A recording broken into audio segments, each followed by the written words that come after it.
എല്ലാവർക്കും പുതിയ വീഡിയോയിലേക്ക് സ്വാഗതം. ഇന്ന് നമ്മൾ ചർച്ച ചെയ്യുന്നത് ഒരു സ്ത്രീയുടെ സമ്മതമില്ലാതെ സെക്സ് ചെയ്യാൻ നിർബന്ധിച്ചാൽ നിയമപരമായി എന്താണ് സംഭവിക്കുക എന്ന് അറിയാമോ? കുറ്റകൃത്യത്തിന്റെ നിർവചനം. എന്താണ് ഈ കുറ്റകൃത്യത്തിന്റെ നിർവചനം എന്ന് നോക്കാം. ഭാരതീയ ന്യായ സംഹിത BNX സെക്ഷൻ 63, പഴയ IPC 375 ഒരു സ്ത്രീയുടെ പൂർണ്ണ സമ്മതമില്ലാതെയോ ഭയപ്പെടുത്തിയോ ഭീഷണിപ്പെടുത്തിയോ മദ്യമോ ലഹരിയോ നൽകി ബോധരഹിതയാക്കിയോ നിർബന്ധപൂർവം നടത്തുന്ന ലൈംഗിക ബന്ധം ബലാത്സംഗമായി കണക്കാക്കുന്നു. ഇത്തരം കുറ്റകൃത്യത്തെ റേപ്പ് കേസായിട്ടാണ് രജിസ്റ്റർ ചെയ്യുന്നത്. നിയമപരമായി ഇല്ല, നോ എന്നാൽ അത് വ്യക്തമായ എതിർപ്പാണ്. ഭയം കൊണ്ടുള്ള നിശബ്ദത സമ്മതമായി കോടതി ഒരിക്കലും കരുതുകയില്ല. രണ്ടാമത്തെ പോയിന്റാണ് ശിക്ഷാവിധികൾ.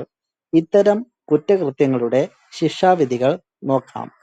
BNX സെക്ഷൻ 64, പഴയ IPC 376 ഈ കുറ്റത്തിന് കുറഞ്ഞത് 10 വർഷം വരെ കഠിന തടവും സാഹചര്യത്തിന്റെ ഗുരുതരാവസ്ഥ അനുസരിച്ച് ജീവപര്യന്തം തടവും പിഴയും ലഭിക്കാം.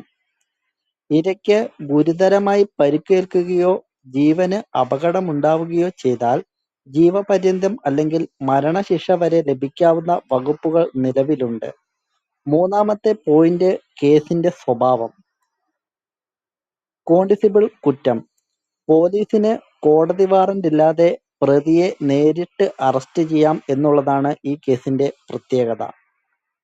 രണ്ടാമതായി ജാമ്യമില്ലാ കുറ്റമാണ്. ഇത്തരം കുറ്റങ്ങൾ പോലീസ് സ്റ്റേഷനിൽ നിന്ന് ജാമ്യം ലഭിക്കില്ല. കോടതി വഴി മാത്രമേ ജാമ്യാപേക്ഷ നൽകാൻ കഴിയുകയുള്ളൂ എന്ന് ഓർക്കുക. മൂന്നാമതായി ഒത്തുതീർപ്പ് സാധ്യമല്ല. പരാതിക്കാരിയുമായി കേസ് ഒത്തുതീർപ്പാക്കാൻ നിയമപരമായി അനുവാദമില്ല. Thanks for watching.